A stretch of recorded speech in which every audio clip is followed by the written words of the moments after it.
The Airport, Part 1. Alright, like many of you, I have been inspired by Mr. Cartographer. I am also a fellow civil servant, having worked for local government entities ranging from my state, local authorities, and municipalities over my career. This is a story from when I was working at an airport.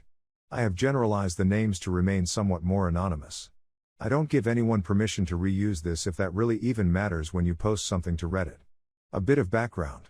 Most of the airlines use a central company called Central Airline Systems Monopoly for everything: boarding passes, marketplace, baggage, etc. When you fly and have to go up to the counter, odds are the agent is using some kind of interface that connects to the old-ass mainframes hosted by Central Airline Systems Monopoly. If Central Airline Systems Monopoly or some part of Central Airline Systems Monopoly goes down, so do the airlines. Central Airline Systems Monopoly is the one ring that controls them all. Airlines use special printers and provide PEC tabs to the printers. Think of the PEC tabs basically as template files for your airline boarding passes, bag tags, etc. Central Airline Systems Monopoly downloads the PEC tabs to these printers every time a connection is made to their systems. The airport I was at is a common use, CU, airport. The airport owns all of the physical hardware the airlines used. That includes printers, servers, routers, computers, monitors, kiosks, etc. The airlines own the software, and there is a vendor that kind of interfaces between the airlines and the airports to assist with issues for the common use system itself. Sound like a clusterfuck? You have no idea. I once asked a visiting implementation engineer about how he dealt with all the bullshit that came with being entangled between the airlines and airports. He basically told me no one has died as a result of our systems. That comment set the bar really high in my mind for that wonderful system. Kind of a gray area there, assuming a pissed off passenger never annihilated an agent, and I just haven't heard about it yet. Hey, there is a reason why most airports have security and cops on site. It isn't just for terrorists. I worked on the CU system for years. I knew those systems better than most things, and I could determine what the issue was most of the time, whether it was the airport, airlines, or something in between. I still loathe that system to this day and have a ton of stories and lost time because of it. Do you remember when TSA PreCheck came out? It was a big deal, and I remember having to upgrade the firmware on hundreds of printers in order for the TSA PreCheck PEC tab to work properly on the on-site printers. It took me weeks to get it done, so it went pretty smoothly except for one certain airline that could never get their TSA PreCheck tickets to print. Their system would only ever print out normal boarding passes even if it was for TSA PreCheck. It was a problem at my airport and a couple of other places, including Heathrow, in London, UK, for returning passengers. Safe to say, there were literally hundreds if not thousands of passengers that were pissed off because of this. I felt terrible for the ticketing agents, and I had to answer tons of tickets for this not working with no resolution since I was powerless to fix it. It really bugged me that these folks were taking the brunt of berating from the airline's loyal customers. This went on for close to a year. The airline was blaming the airports, common use vendors, hardware vendors, and vice versa. The main focus on fixing the problem was with the printer firmware. Well, I can tell you that nothing ever amounted from that approach. The engineers for the printers were based in Europe, so nothing ever really got done. Nothing was ever urgent in this particular country, and I can't say I blame them. The citizens of this country get like 2 months or more of vacation a year and they use it. This is what I learned from talking with their US support engineer. It's not an insult to Europe, it was just a reality in having to deal with certain problems related to the equipment. Nothing just got done quickly. That approach never made much sense to me because I had pretty tight contacts with other CU airports and hardware vendors. CU was so bad to work with, I reached out to others for help at times. I knew the type of printers we had were printing this airline's TSA PreCheck stuff without an issue at other airports. I expressed this over the months to the involved parties' communications about this problem, and nothing ever got done about it. Some lowly network guy from the airport didn't know a thing about anything.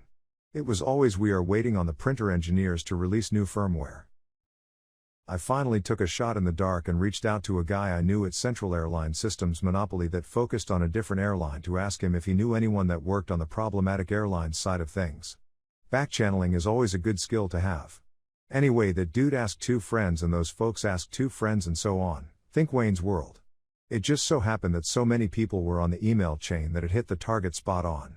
One developer just said, of course it doesn't work because this airline ordered a restriction for the TSA PreCheck PEC tab on your airport, Heathrow, and a few other airports. I never knew or understood why this restriction was in existence, but it had to come from some high-up executive/VP type of person. I found this out and reported it to my contacts at this airline.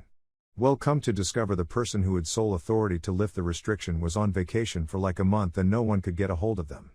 The person just happened to check their email one day a couple of weeks later and immediately questioned why the restriction was ever in place and to lift it immediately. Once the restriction was lifted, I went out to have the airline's ticket agents print a test boarding pass to check out at the TSA checkpoint and it passed. When I reported back to the ticketing agents, they gave me a round of applause. I have other stories from the airport I might share. This is just one of many. Update, the airport, Part 2. Alright, another story from the airport.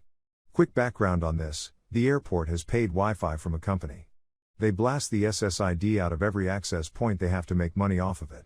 It is free for a certain amount of time with ads unless you pay for it, of course. It's a pretty good deal in that the company actually provides Wi-Fi equipment to the airport manages it, and it is worth tens of thousands of dollars. One day I got a ticket from a civil servant at the Air Traffic Control, ATC aka the FAA, tower saying they can't connect to the paid wireless. The airport had equipment in the tower for some emergency phone stuff and cameras for the runways, taxiways, ramp, etc. However, there was no wireless presence in the tower itself.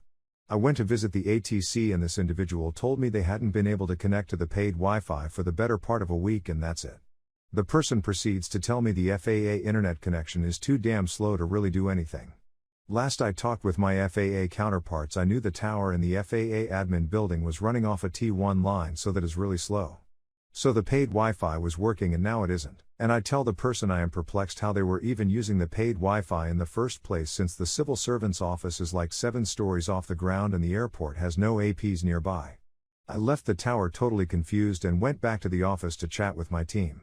At the time, our team collectively knew the entire technological history of the airport.